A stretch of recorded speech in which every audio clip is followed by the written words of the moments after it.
Sister Soldier refused to denounce rioting and violence, and Bill Clinton went out there. Said there should be a week when we have, why not have a week where we kill white people? That was questionable. Yeah, no, absolutely. So I'm not defending she said it. I just wish I wish the symbol we had for this was not a white president distancing. Hello. Welcome to the very first edition of the Liberal Patriot podcast.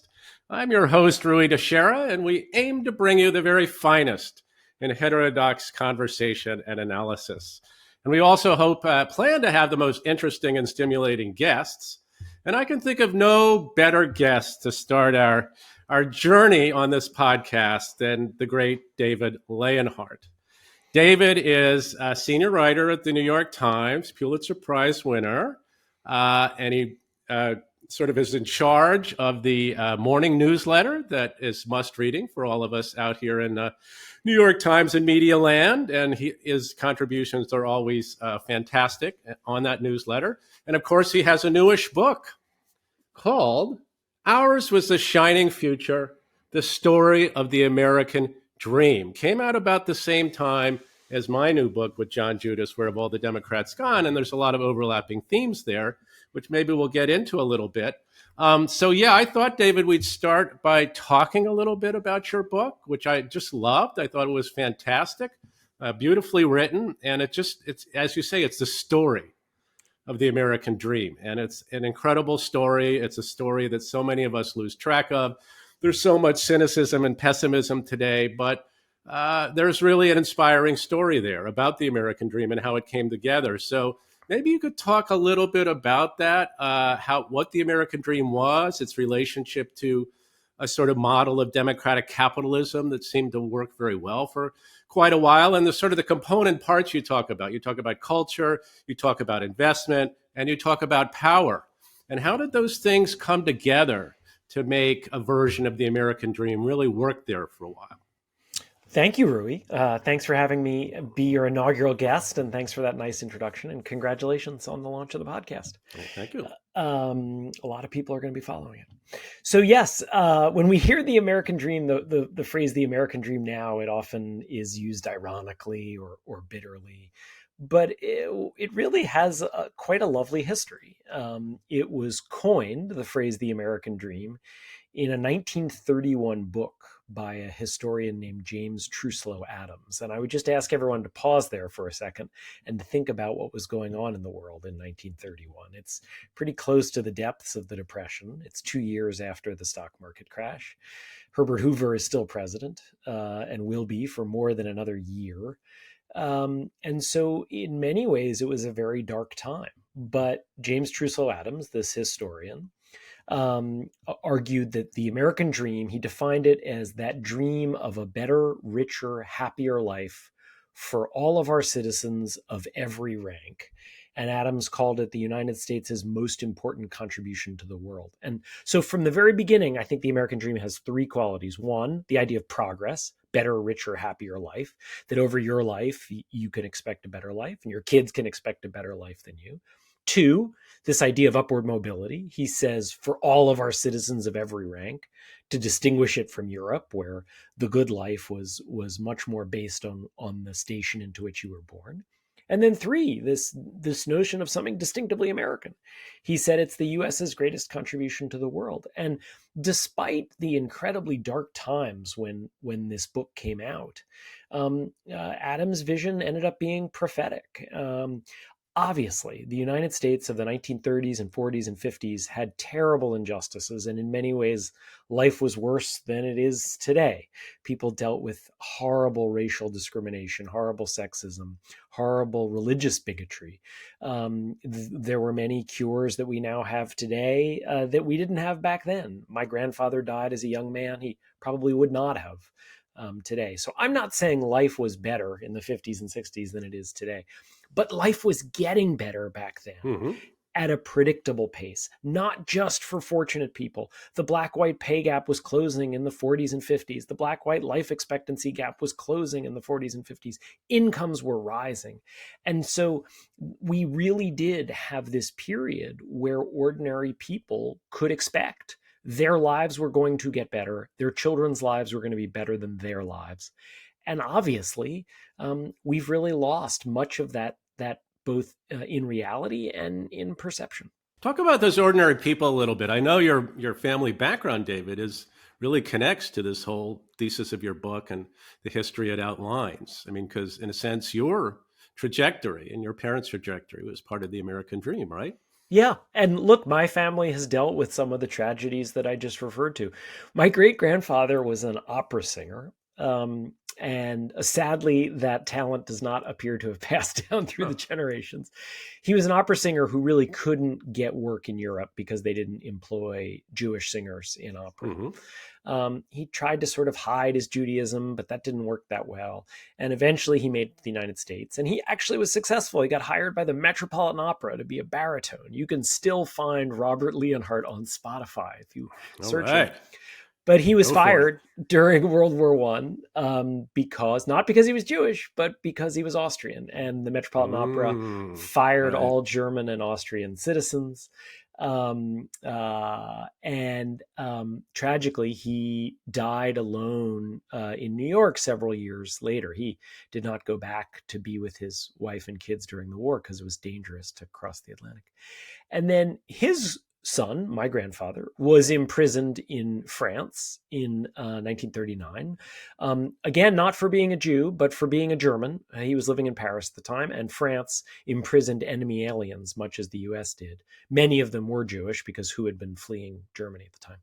My grandfather eventually makes it to the United States, meets my grandmother, and although my grandfather died quite young, Mm-hmm. they built a life here, and they built a life for my family that really was part of that upward mobility. And so I wrote this book in large part because I'm fascinated by the United States and by our economy and our history. But I also wrote it out of a sense of gratitude. Like so many people, I look back on the journey my family has taken, and even though this country didn't always treat my family well, I look at this country with tremendous gratitude. Okay, so the thing I was going to get at, David, in terms of the one of these aspects of the American dream, we were talking about the common people, but I think one fascinating thing that you really bring out in your book is the important role of the elites, of the capitalist class, of different elements and factions of business. It's something a little bit hard for us to grasp today,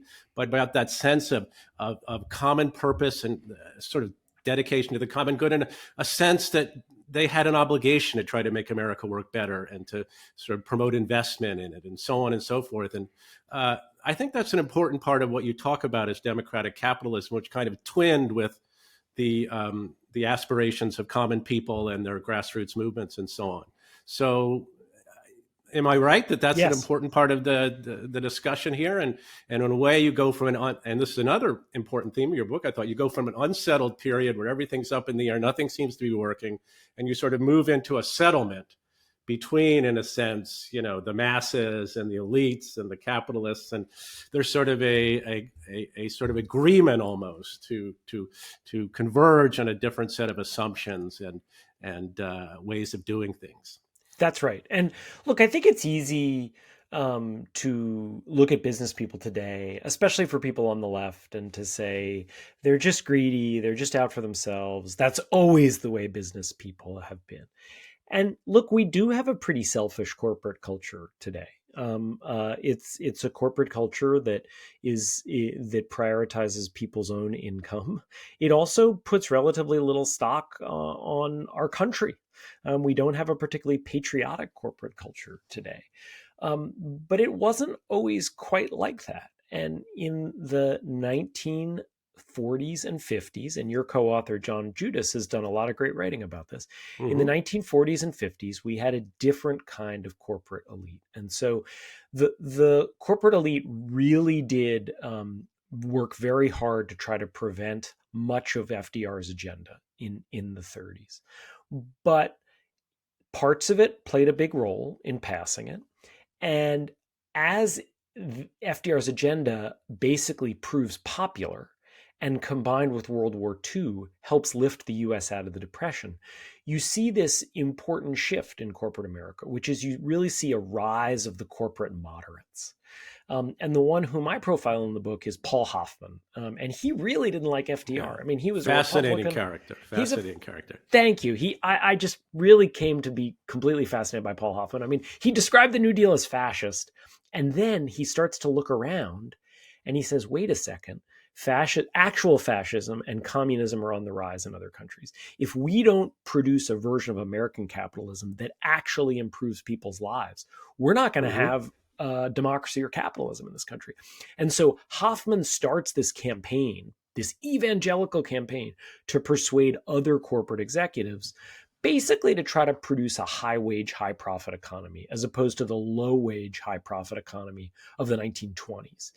And I don't want to suggest it was all Paul Hoffman. There were a lot of forces going on, but Hoffman played a meaningful role.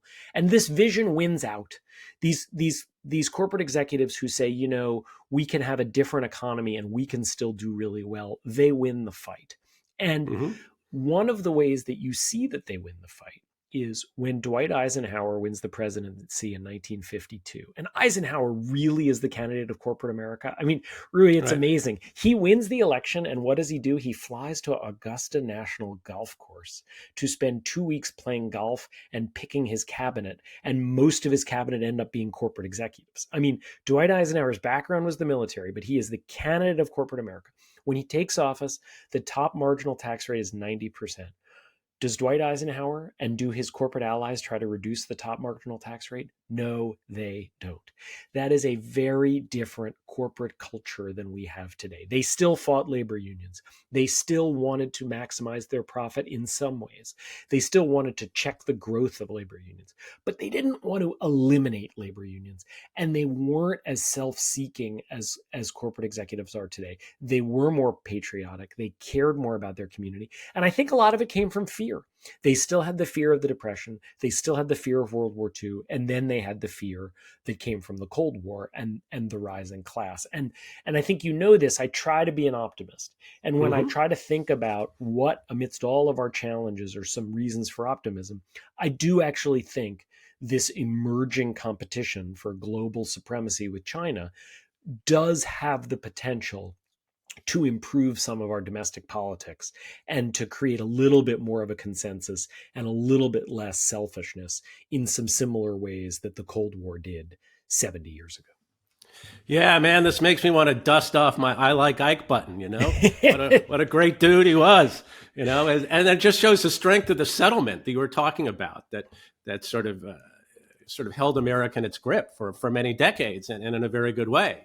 I mean, it was the labor unions, it was the ordinary workers, it was big factions of the capitalist class and the elites, the corporations, and someone like Eisenhower sweeps into office like in a pretty convincing victory. And as you say, doesn't really do much to dismantle the New Deal at all. In fact, and this is another important theme of your book, all the investment that's made in the kind of modernization of the country, the transportation system, and so on, a lot of it happens under Ike. All the money put into science and research and development, which again is something we've fallen off on. That a lot of that happens under Ike's watch. So Jesus Christ, what happened, man? I mean, you know, we were moving, we were in the groove there with good old Ike Eisenhower, and then kaboom! At least 10 years later, things look really different. Yeah, I have this chart in my book which shows R&D spending, research and development spending by the federal government as a share of GDP. And it just soars under Eisenhower. It rises more than under any other president of the last century. And so, yes, Eisenhower was a fiscal conservative who cut back on spending from the Roosevelt-Truman years in some meaningful ways. He balanced the budget some years that he was president. But research and development actually isn't that expensive compared to a lot of the things that the federal government does.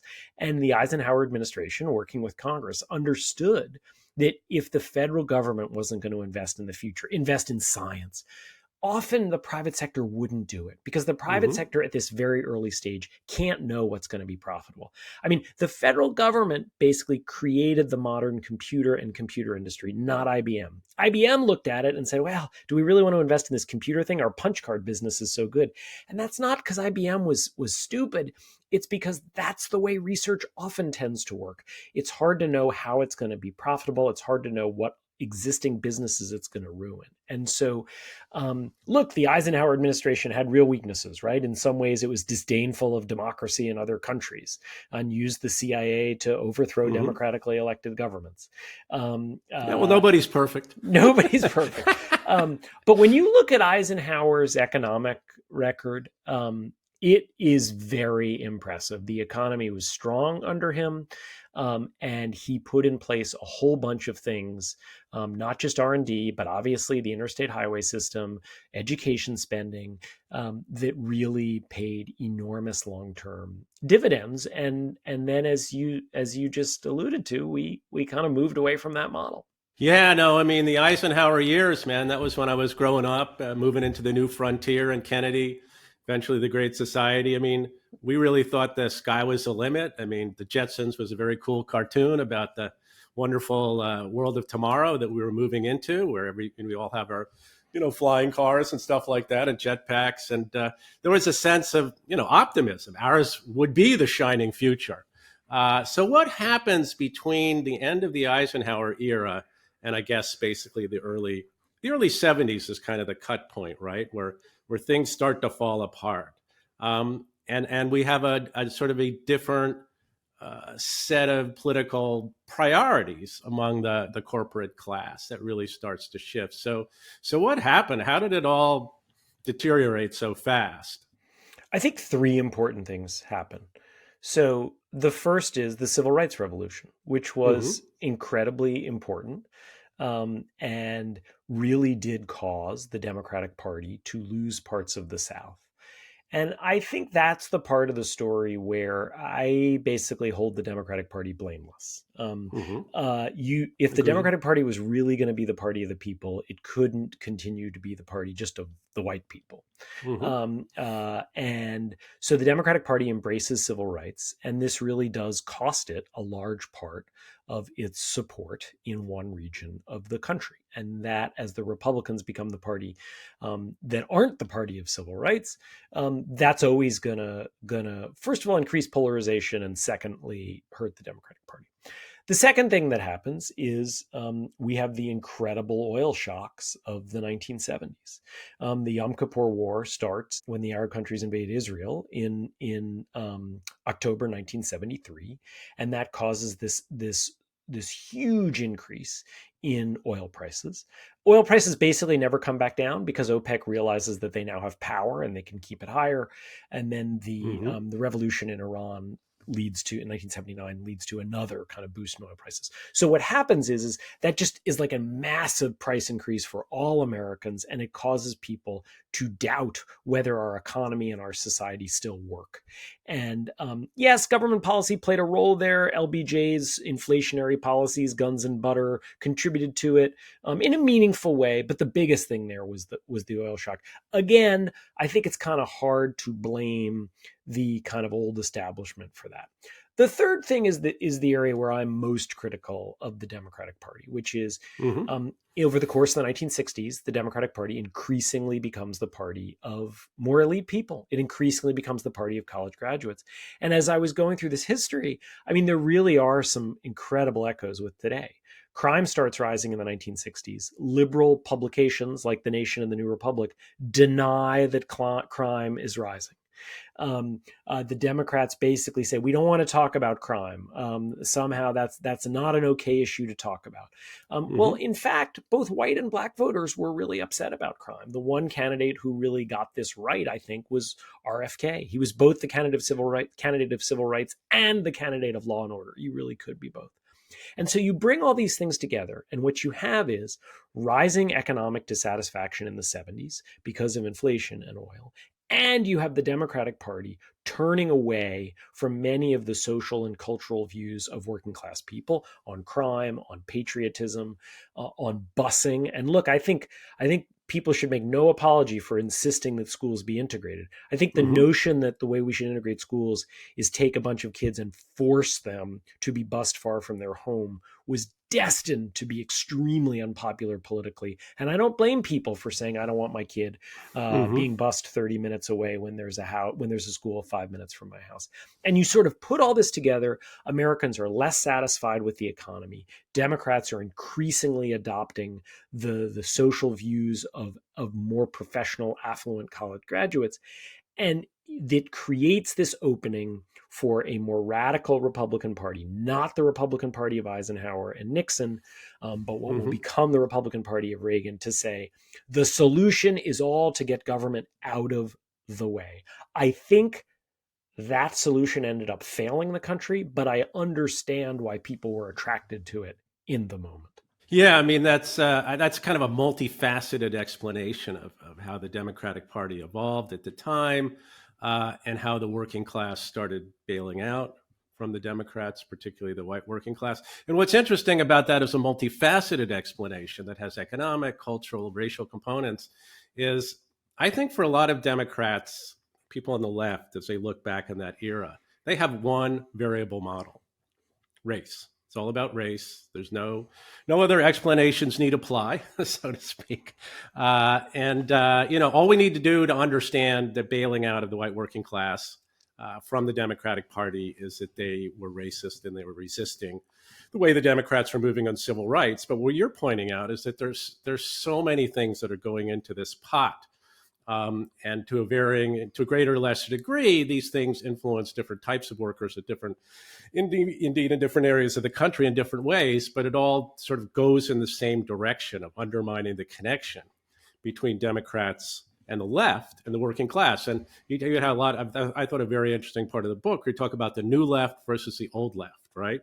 And sort of the priorities of the new left really privilege the sort of roles of individual attitudes and freedoms over any kind of communalism. And they even start to look down upon the working class's commitment to tradition, to patriotism, to various types of communalism, which again feeds into the sense that what these people are really about, who don't like where the Democratic Party is going, they're just racist and authoritarians and so on. And it really, I mean, why is this so shocking for Democrats that if you start looking at the working class in that way, that maybe they'll be less interested in voting for you?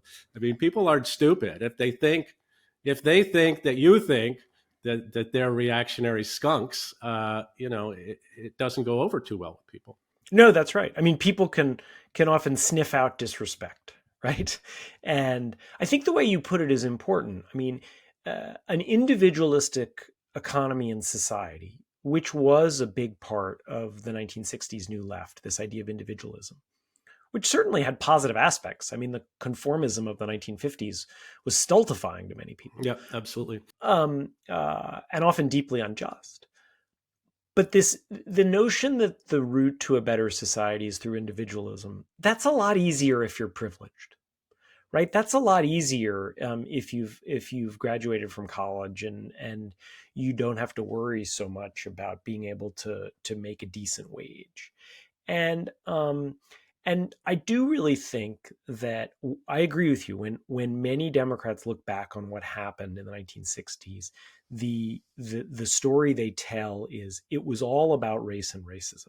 And what's implicit there is there was no alternate path for the Democratic Party that wasn't an immoral path, Mm-hmm. right? Because the idea is, well, wait a second, either the party was going to embrace civil rights and have these problems, or continue to be a racist party and could still win. And I don't think that's the right way of putting it. Again, the Democrats were always going to lose a lot of voters, a lot of white voters in the South when they embraced civil rights. But did they have to lose as many working class voters in all regions of the country? I don't think they did. I don't Mm-hmm. think they had to adopt this individualist policy. I don't think they had to deny that crime was a problem in the 1960s. And I focus on that in the book because the 60s is really when this changes, and crime was such a huge issue. I don't think the New Left had to be so disdainful of soldiers who went and fought in Vietnam. There was a way to say the Vietnam War was wrong and not look down on the Mm-hmm. soldiers who were going to fight, while college graduates were able to get deferments. And so on so many of these issues, there was a path that was honorable and actually would have been better for many vulnerable people in our society. But it's not the path that the left took. And again, we have so many of these issues today. Immigration is an example, which I assume we'll Mm-hmm. talk about. It is not the case. Let me put it in the affirmative. There are many people out there who are willing to vote for a Democratic Party that embraces civil rights, but they aren't necessarily willing to vote for a Democratic Party that is a party by, for, and of affluent professionals and college graduates. Yeah, I mean the crime issue is so exemplary in this respect.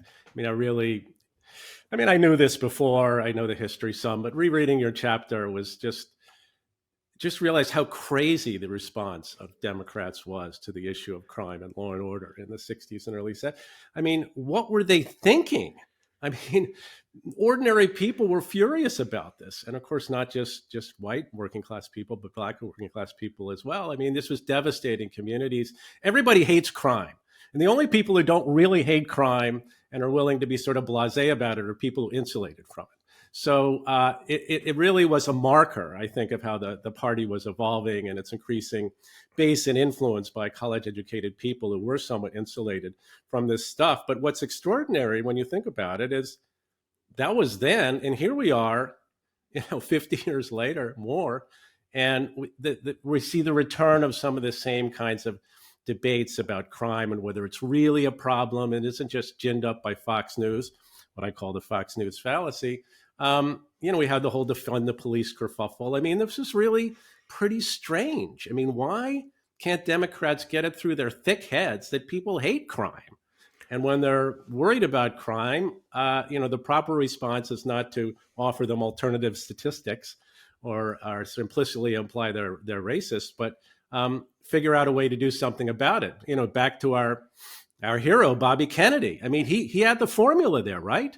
But I mean, could a Bobby Kennedy be a National Democratic Party politician today? Wouldn't he be canceled, running around talking about law and order? I mean, good heavens. I mean, it's fascinating. So Bobby Kennedy, when he runs in 1968, is both the most popular white politician in Black America.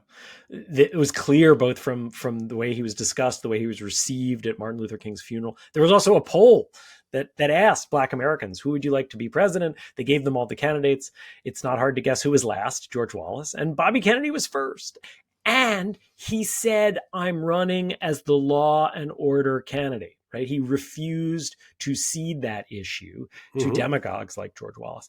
I think the answer to your question is, what were Democrats thinking back then? I actually think, even though Fox News didn't exist, I think your notion of the Fox News fallacy, which correct me if I get this slightly wrong, but it's basically the idea that just because Fox News is saying it doesn't mean it's wrong, right? Correct. Yeah. So I think that's really an important idea. So crime starts rising in the 60s, and who jumps on this issue? Real right wingers, right? J. Edgar Hoover jumps on this issue. George Wallace jumps on this issue. A whole bunch of white Southerners who really are racists and segregationists start talking about this issue. And the left responds by denying that crime is rising. That was just factually wrong. All the data shows, you can date it to 62 or 63, somewhere in there, crime really starts rising.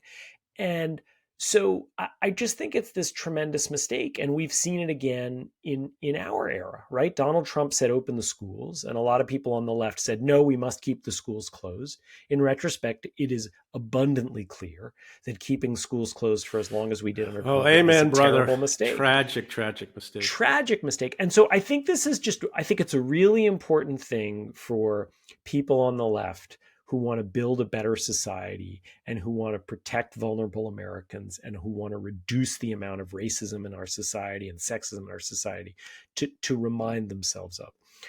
You don't want to look at what your political enemies are saying and say the opposite. You want to look at reality. You want to think about a way to describe reality that is persuasive to the people in the middle. And when in the 1960s, Democrats were saying crime wasn't rising, for that matter, in some of these recent elections, like in New York and in Wisconsin and in Oregon, when people were saying crime wasn't rising in 2020, it wasn't credible. And voters knew that. And you really end up hurting yourself, not your political opponents, when you buy into the Fox News fallacy. Yeah, no. So where is our Bobby Kennedy today, man? And I don't mean Bobby Kennedy Jr. No. Where is our equivalent today of someone who's willing to speak truth to the Democratic seats of power and speak directly to the common people in a language they understand? Well, there are still Democrats who do this. I mean, look, I would argue in different ways, whatever successes and disappointments they may have had, it's the only way to get elected president. And so I think Joe Biden and Barack Obama and Bill Clinton all did it in different ways. In some ways, yes. In different ways. They really did. Yeah.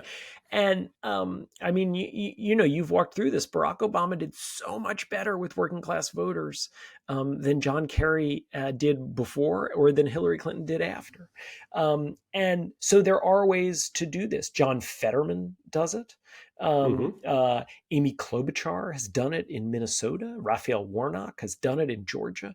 There are ways to do this. And I think the common theme in all this is you can't confuse the opinions in these very, very liberal corners of America, college campuses, the DC think tank world, the borough of Brooklyn. The DC think tanks. Yes, the borough of Brooklyn. Much as I love it, it's the borough that welcomed my family People's from Republic Europe. of Brooklyn. That is just that. This is not the opinion of most Americans. It's not how they think about drug laws. It's not how they think about COVID. It's not how they think about crime. And don't fool yourself into thinking it's how most of America thinks that way. And don't fool yourself into thinking that anyone who thinks otherwise is ignorant or hateful, because as you've documented over the last 5 years, we've seen a real shift of working class Asian American voters, working class Latino voters.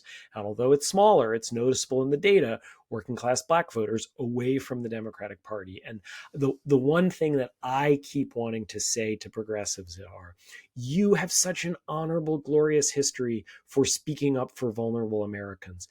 Ask yourself today why so many vulnerable Americans look at the American left and feel alienated from it.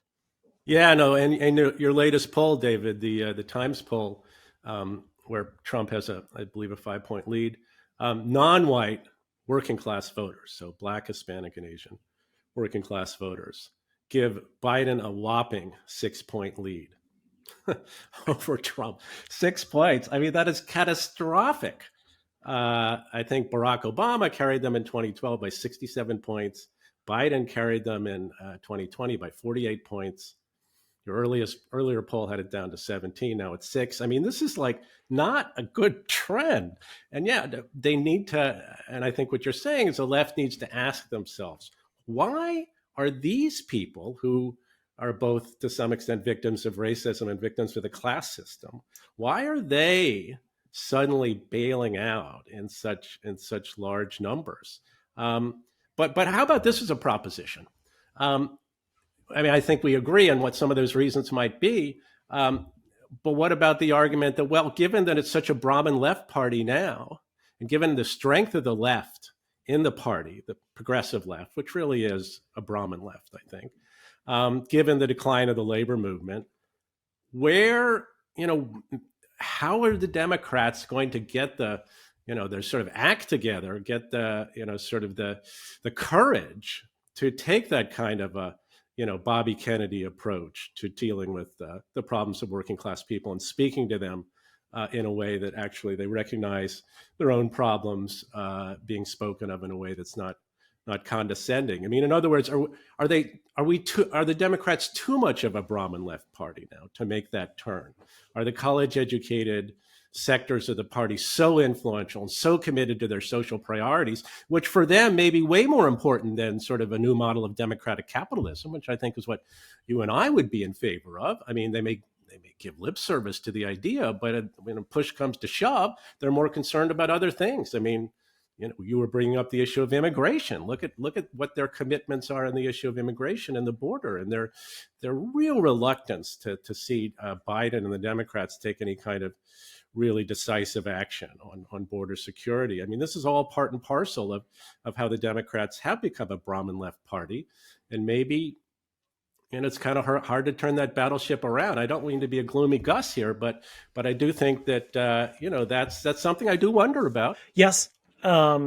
Uh, uh, and look, if everything goes just right, the Democrats can win a national election with a party that is overwhelmingly college graduates.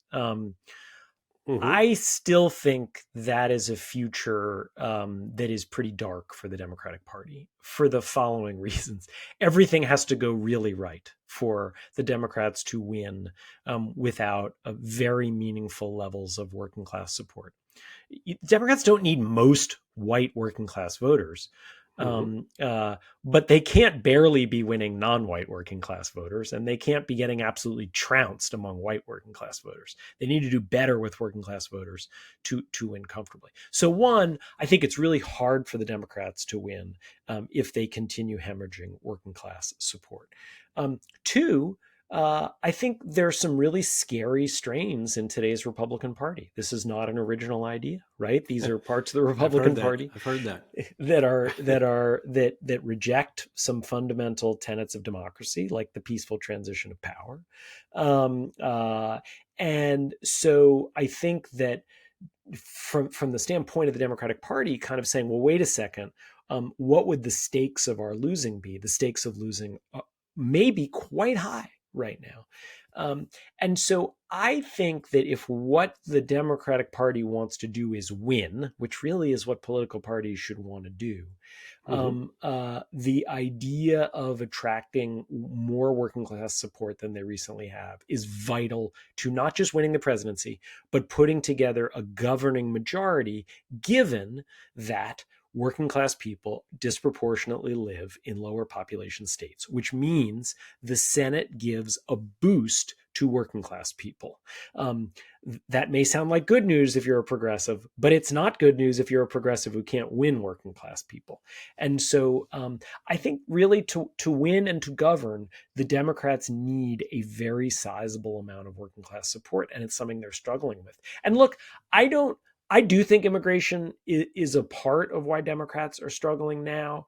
Hmm. I do think the social liberalism on a whole bunch of issues. I do think the sort of this this sense that so much of the left projects that if you don't agree with us, you're a bad person. I think that's a big deal. I think the things you document in your book about how trade deals and how Democrats, many voters felt like the Democrats sold them out on trade deals. I think all that's a big deal. I also want to admit, I don't fully understand, given that Joe Biden actually has governed Hmm. as a kind of working class friendly Democrat and has mostly tried to avoid a lot of these culture wars. I don't fully understand why Joe Biden isn't more popular than he is. And I don't know if you have a Hmm. unified theory of that, but some of it makes sense to me and some of it is quite confusing. Well, I think part of it for sure could be that, Biden may not necessarily spend all his time talking about weird cultural liberal issues, but the party itself is still closely associated with them, and he hasn't really done a lot to break that connection. But I think part of it is what you talked about in a recent article about the economics of the Biden administration. I mean, people forget that there was a pre-COVID boom in the economy that people remember very fondly. And that if you look at the Biden administration's economic record, it hasn't been nearly as good in terms of the wages and incomes and the inflation spike and so on. I mean, if you just look at the last 6 or 8 months, it's been pretty good, right? I mean, but over the course of the 3 years plus of the Biden administration, not really. So I think that I mean, again, in your own poll, it showed that people tend to think that they've done worse under Biden than they did under Trump. Most polls show that people think they'll do worse under Biden than if Trump gets reelected. This is true among Hispanics. This is true among working class people and so on. So, I mean, that's got to be a huge part of it. But here's something interesting we could discuss. Could we also hypothesize that besides the fact the Democrats are still in many ways a culturally liberal / radical party, which Biden can't and the Democrats can't escape the gravitational pull, and that the raw economic record of the administration hasn't been as good as Trump's prior to COVID. Can we also hypothesize maybe that, like, what do people think about what Biden's going to do? I mean, what is the program here? What is the vision? I mean, what is the Democratic capitalist program that they're going to implement in their second term. They've already spent a bunch of money. I mean, a lot of it's been on climate stuff, which people are not that enthusiastic about, particularly working class people. There was the inflation spike. What does Biden propose to do in a second term? They tried, I'm continuing Bidenomics. Let me finish the job. This seems to be landing flat with people. Yep. So maybe in addition to moving to the center and cultural issues, which I think you and I would like Biden to do and do something about the border, maybe there's also a component here for doing something other than touting your record and having something to say about what you are actually going to do. What do you think about that? I think that's a fair diagnosis of a place that they're weak. Right. I mean, you and I spend our working lives following this stuff, and what does Joe Biden want to do in a second term? I can give you some things that I think he might want to do based on knowing him and the people around him, but I can't actually say, oh, he said he's going to do this. And so, yeah, I think it is. I think it is hard for people to look at that and say, oh, I'm excited because of it. So that absolutely makes sense to me. And look, there are things I think he could do. I mean, I think, he clearly identifies very strongly with labor unions, right? He went and walked a picket line. It's still phenomenally difficult for American workers to join labor unions if they're not already in one. We see this at Starbucks. We see it in Amazon. We see it pretty much at any company, that if workers try to join a labor union, the company can basically delay. They can find reasons to punish the workers who started the union, pretending that it's because they showed up 5 minutes late one day rather than the real reason for it. And for a long time, there's been this debate, and Democrats have said they're in favor of policies to make it easier for workers to join unions, but it never quite gets done, right? It was the one piece of LBJ's Great Society that he didn't get passed. LBJ, famous for getting Congress to do what he wanted, just didn't push that hard to get this passed. Jimmy Carter chose to prioritize the Panama Canal Treaty over making it easier for workers to join unions. And I get it. People will say, hey, this isn't like other issues. There's so much corporate money on the other side opposing this legislation. That is true. But it's also the case that Democrats haven't fought that hard for it. Joe Biden could run for president saying he wants to make it easier for people to join unions. As it happens, that actually doesn't increase the deficit, unlike so many Democratic programs. And so there are a bunch of things that Biden could plausibly go out there and say, this is what I want to do.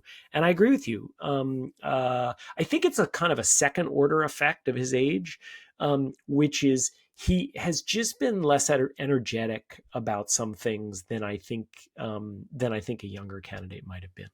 Yeah, I mean, that idea, David, connects to your contention in the book that what we need is a new movement for democratic capitalism. That if you look at where democratic capitalism came from or evolved when it worked well, it was underpinned by these movements, from and around the grassroots and wide sectors of society for something that's different, a different model. What you say could be part of that. That could certainly be a signal. If the Biden campaign put it out there that they're looking for moving in a different direction, a different settlement, as it were, as we were talking about earlier.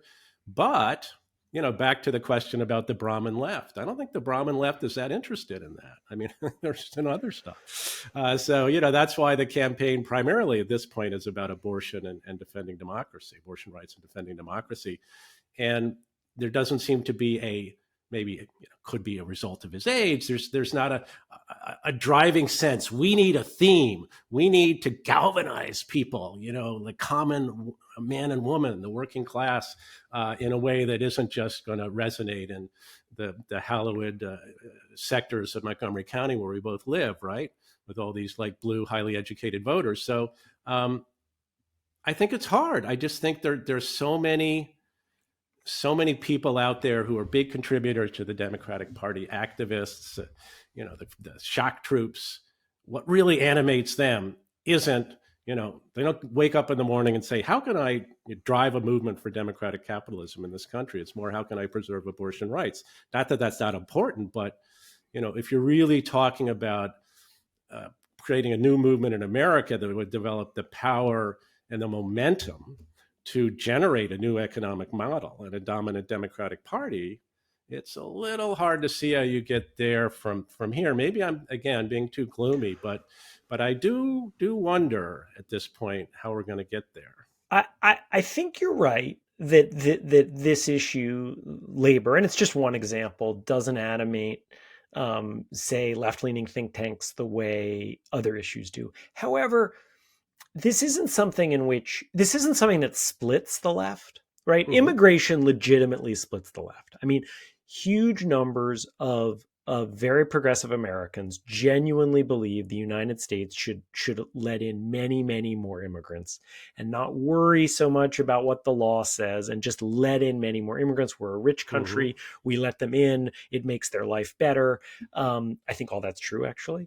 I think advocates for more and more immigration tend to downplay the fact that it does have costs for a society. We've seen these costs in places like Denver and New York. We've seen many voters in Texas, including many Latino voters, say, hey, this is chaotic. We don't want this. But that is why immigration kind of really splits the left. Labor, I think, is different. I don't think you have huge numbers of people on the left who say, actually, I don't really like labor unions. It's instead just that for many people, it's a lower priority. Yeah, if you're low salience. Yeah. It's right. But that's still different. And so I don't think it's something that necessarily needs to divide the left. And when I've been going around the country giving a lot of talks about my book, often on college campuses, and so I'm often asked, well, what do you think about graduate students unionizing? Or what do you think about think tank employees unionizing or journalists unionizing? And I say, look, I don't think that is what is going to fix our society. Graduate students or think tank employees, these aren't the people who've really been suffering in our country for the last 40 or 50 years. So I don't think the unionization of graduate students is going to fix our problems. But I still actually think it matters, because in these progressive circles, like progressive publications, like universities, like think tanks, people have been hearing about the importance of unions. People have been hearing that unions matter. And so that actually, it's less to me that if graduate students unionize, our problems will be solved. And it's more that influential people, particularly on the left, are marinating in this culture where people talk about labor unions much more than they did in the 1980s and 90s. And so I'm not predicting that there's going to be some huge push for labor law reform, but I do think it's plausible. So if the Democrats did that might a potentially fruitful approach. What do you say to the idea that has to be twinned with moving to the center on cultural issues, and in a way that includes what we might call a sister soldier moment, where the Democrats or the leading politicians actually draw a line about an issue like immigration, about an issue like crime or whatever, that indicates they're just they're a different kind of Democrat. They have a different approach to this issue. The people on the left of the party who speak so loud, they do not speak for me. They do not speak for the Democrats. Would that be a potentially winning formula? The sort of cultural centrism, draw a line in the sand against the loony left, and actually promote labor unions?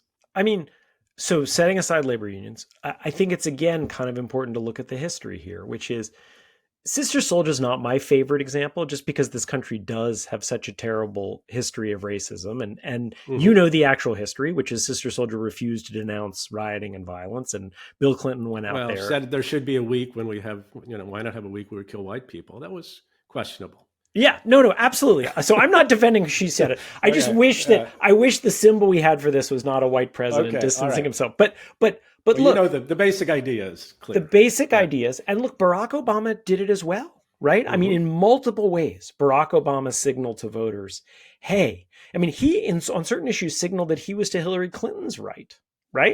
Yes, in multiple ways, right? I mean, his own life story and his own family structure was so much more middle American and small c conservative than Hillary and Bill Clinton's marriage, right? And so there are all kinds of ways. Joe Biden famously said to voters, "Do I look like a socialist?" Right, in 2020, right. And so, and by the way, Republicans do this too. Donald Trump ran to the left of the Republican Party on Medicare, Social Security, trade, and immigration. Right? Immigration's tricky. Let's forget about the left-right, but he clearly ran to the left of the party on those others. More restrictionist, most people would say, is a right-wing view. I think that's historically dubious. George W. Bush said he was a compassionate conservative, right?